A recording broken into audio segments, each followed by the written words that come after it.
So, I've talked a lot in the past about how the anime boom in the 90s was a dramatic cultural change that shaped the way that we perceive media and changed it all basically forever. And while I have done small little bits and bobs on talking about how Australia managed it on our side of things, a lot of the things that I've really mentioned in relation to it have mainly been on the American side of things for quite some time. But with the news of one of the biggest Australian distributors of anime and potentially media in general currently going under or just being amalgamated into the amorphous blob that is becoming the anime industry these days, I feel it's about time that we talk about one of the first and biggest anime distributors in Australia, and quite possibly one of the biggest pioneers of anime distribution in the West in general, Madman Entertainment. The year is 1996, and the only two ways that you can obtain anime are through VHSs made by Manga Entertainment, which were very hard to find, mind you, back in the time that they came out, or you had to resort to how most people ended up finding their anime, for shady salespeople with very bad quality visuals and awful subtitles. There wasn't any kind of TV deals at the time to air it on obscure networks, and the age of just being able to pick and choose what you can find is still a very long way away, until one university student in Melbourne gets an idea. This man, Tim Anderson, potentially mulling over how not cramped Melbourne is in the 90s, gets the idea to start his own in-house mail order system to send out imported anime VHSs to people instead of just having to go through devious means in order to get them. These would start off on monthly releases, the first of which started off in November of 1996 with the original Bubblegum Crisis on the first volume of it. This was alongside other releases of titles that were staples of the anime scene at the time, such as Riding Bean, You're Under Arrest, and, of course, Neon Genesis Evangelion,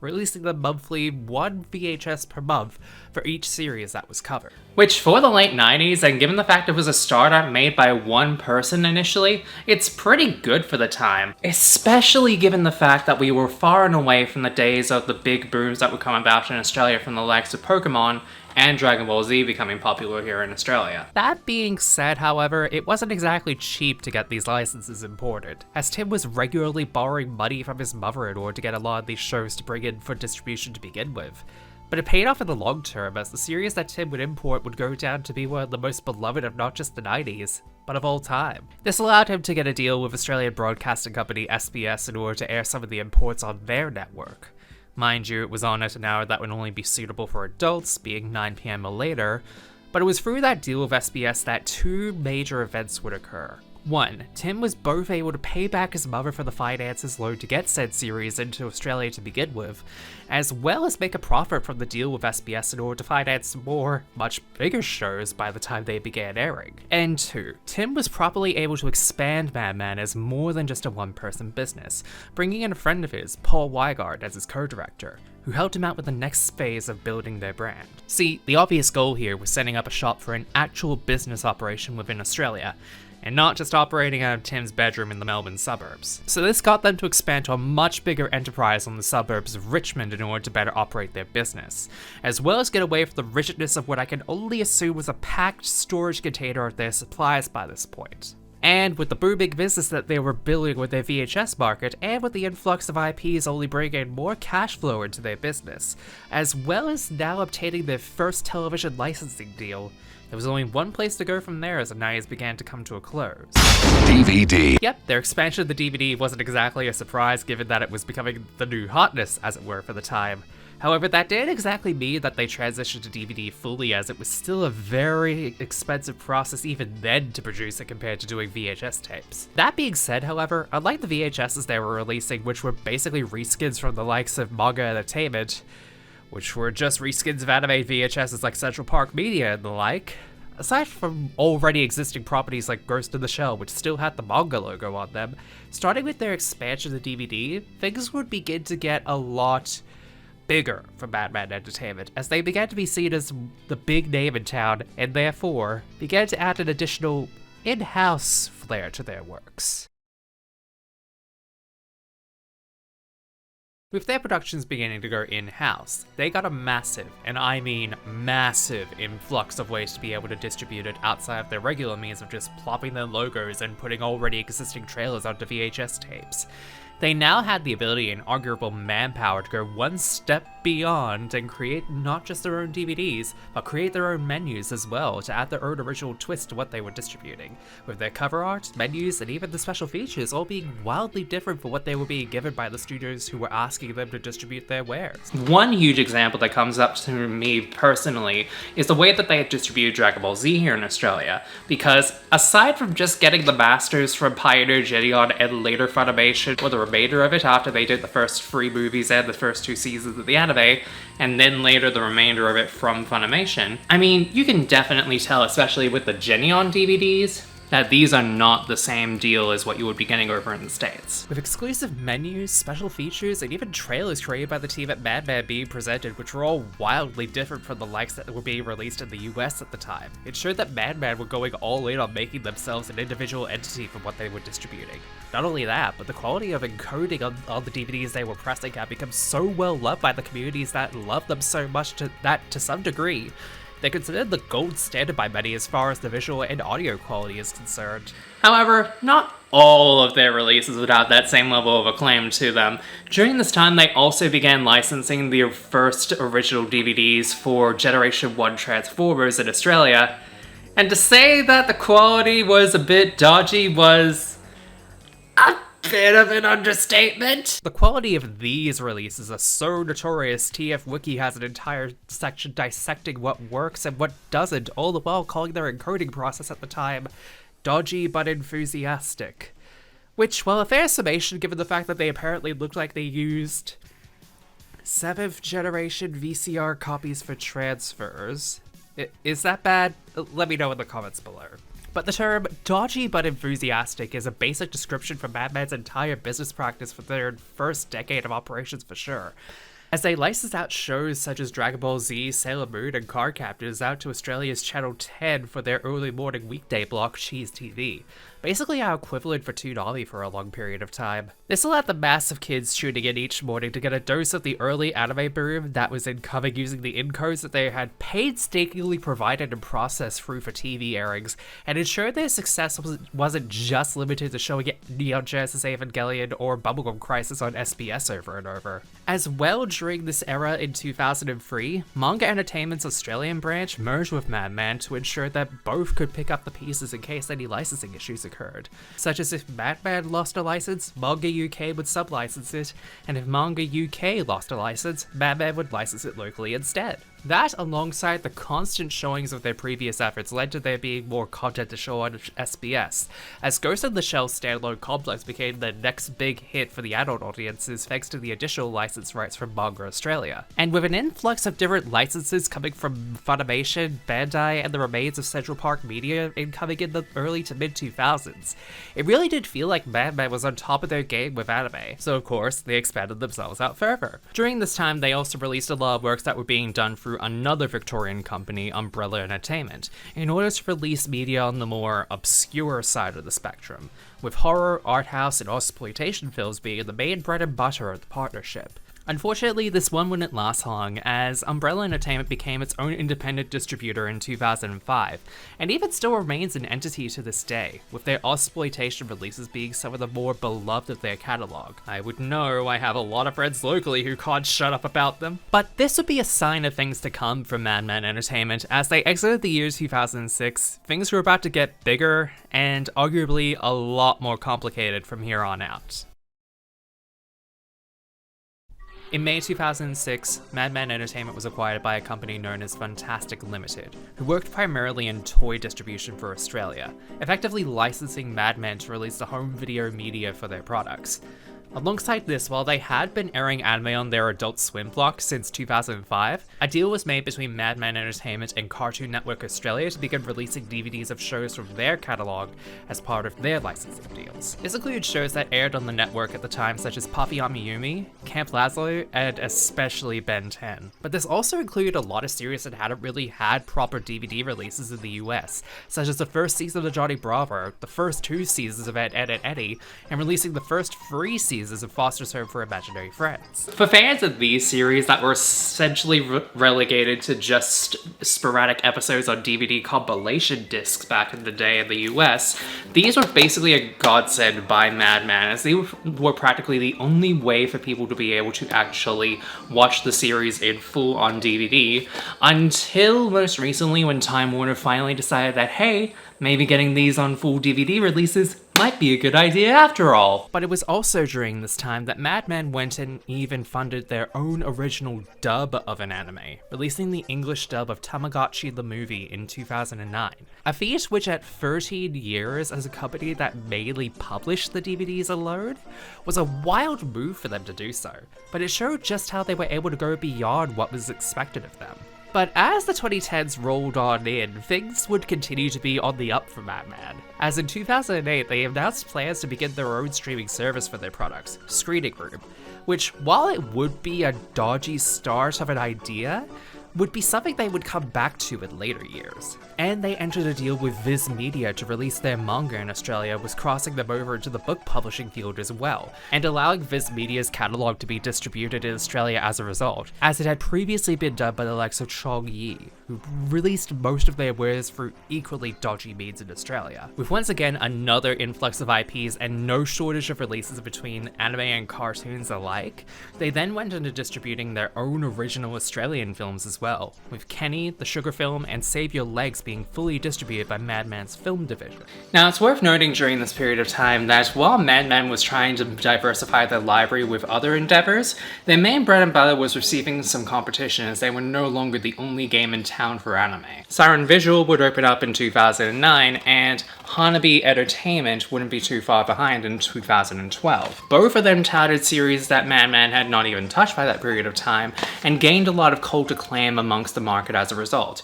essentially starting up the first and, dare I say, only anime distribution war in Australia. So by 2013, all three of these companies had gained enough of a foothold in the market and enough of a reputation to be able to rival Madman Entertainment. One would think that entering into their second decade of operation, that despite these companies becoming rivals in the market, it would be smooth sailing for Madman Entertainment. But 2014 would prove to be the start of a differing era for their operations.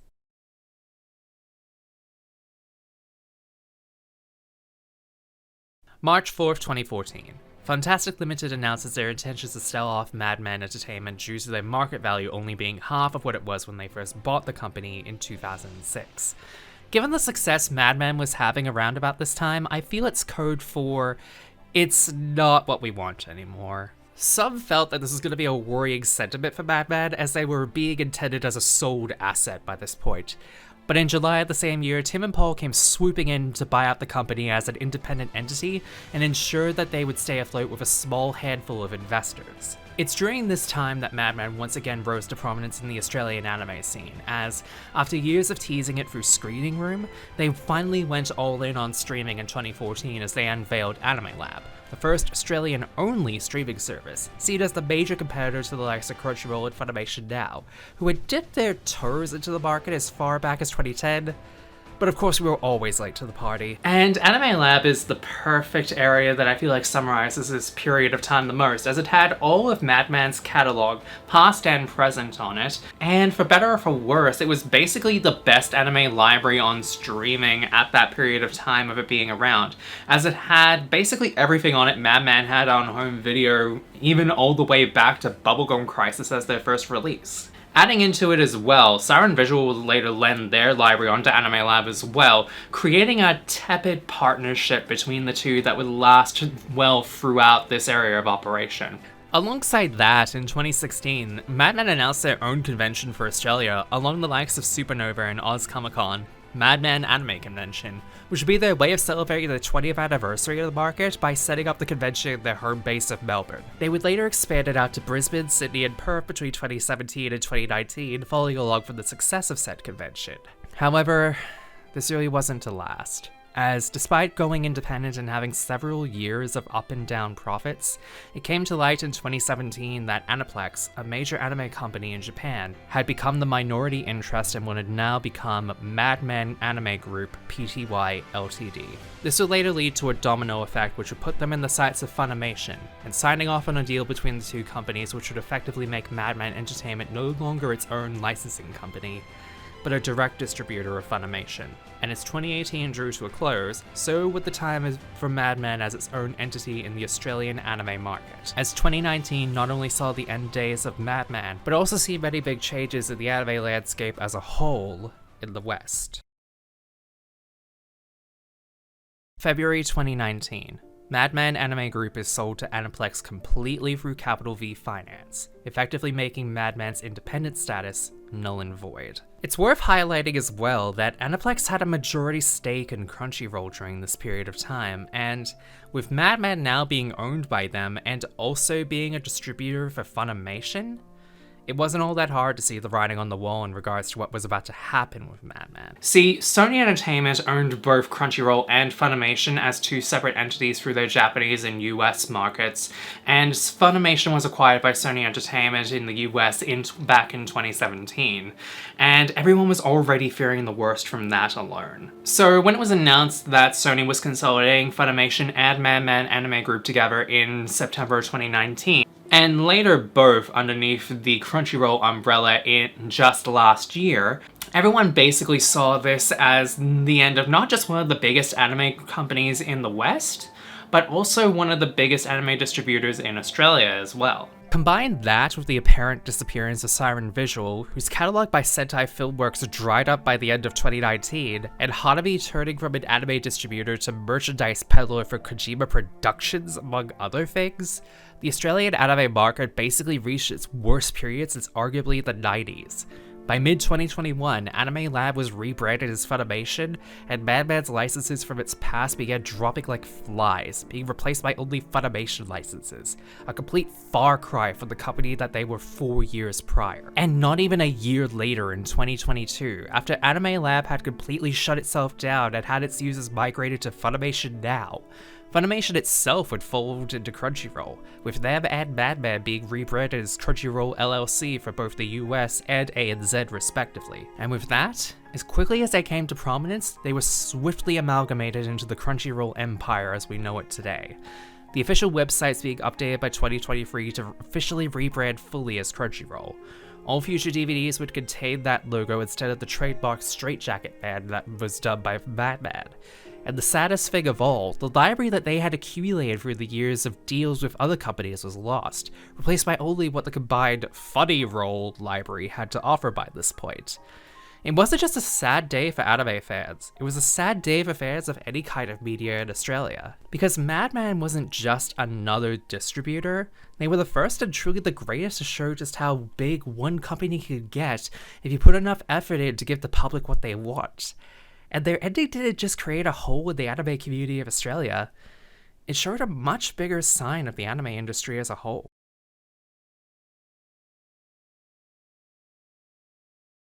Originally, this video was initially just meant to be a history lesson on one of the biggest anime distributors in Australia, and show the rest of the world how different the content that we had was compared to the rest of the world. However, as I went more into researching and writing this video, it became more than just showing you all the differences between the types of media that got distributed here through one major company that has now become another cog in the machine of an empire that, for better or for worse, is becoming the anime equivalent of Disney. It became showing you all how important the companies that shaped the industry into what it is today, not just in America, but also here in Australia, are slowly being absorbed into this amorphous blob that reigns supreme over all while touting itself as your one-stop for anime. But the problem with that tagline is that it can't really be the truth of the matter if certain properties are either A, locked behind a secondary paywall by another organization because you haven't swallowed them alive,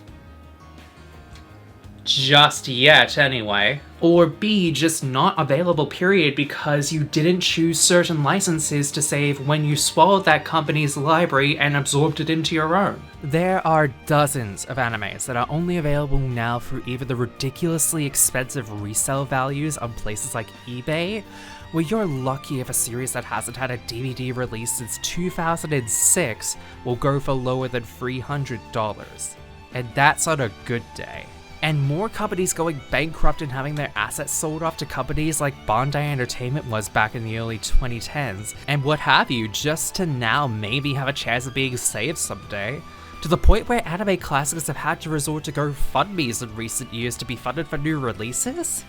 That's a bit concerning. Because preservation in this type of media is paramount above all else. It's one thing to license show after show as it comes out and everyone is just thinking to themselves, oh, which of the 2 streaming services am I going to watch this on? But it's another thing to ask yourself, where am I going to watch this series that came out before my time? I'm about to enter the later stages of my 20s, and every year the news of the anime industry in the West, both as a consumer and potentially as a worker in it, frightens me. Because if one company holds all the power in what gets licensed and what stays in their catalog, what's to stop them from saying preservation isn't important? And especially with the recent news that the people who were employed by both Funny and Crunchyroll are being sacked following this merger happening not even a year later. While it mostly is promotions and marketing people, the fact that this kind of thing is happening so early into the post-merger life of Funnyroll is concerning to say the least. But it isn't just with anime either. The way Warner Bros. Discovery has basically culled so much of their catalog on HBO Max, and all but erased shows like Infinity Train, OKKO, and Mighty Magisaurs, as well as even blocked completed movies like Batgirl from being released, all to turn a profit of some kind? That terrifies me for what the future is going to bring. So this is what I want you to take away from this video. Cherish the companies that are still independent from the big ones and are willing to revive classics without thinking about if it will make stockholders happy or not. Because it's becoming a lot more clearer as years go on that we're the only thing stopping these shows from either being erased from all known ways of viewing them or meeting an untimely demise before they're greatly appreciated. And for however dodgy, bloated, or even haphazard of the quality of said releases may be, so long as they have enough love from not just the consumers, but from those who go through the process of releasing them for the public to enjoy to begin with, it's all worth it in the end. And if big companies aren't going to save a lot of these shows from buying the bullet and being subjugated to the eBay listing price gouging, stopping them from being accessible, that's up to us to either ensure that physical media of these shows can still exist in one way or another like the Tibbs and Pauls before us, or we make sure to find ways to make sure it lasts eternally.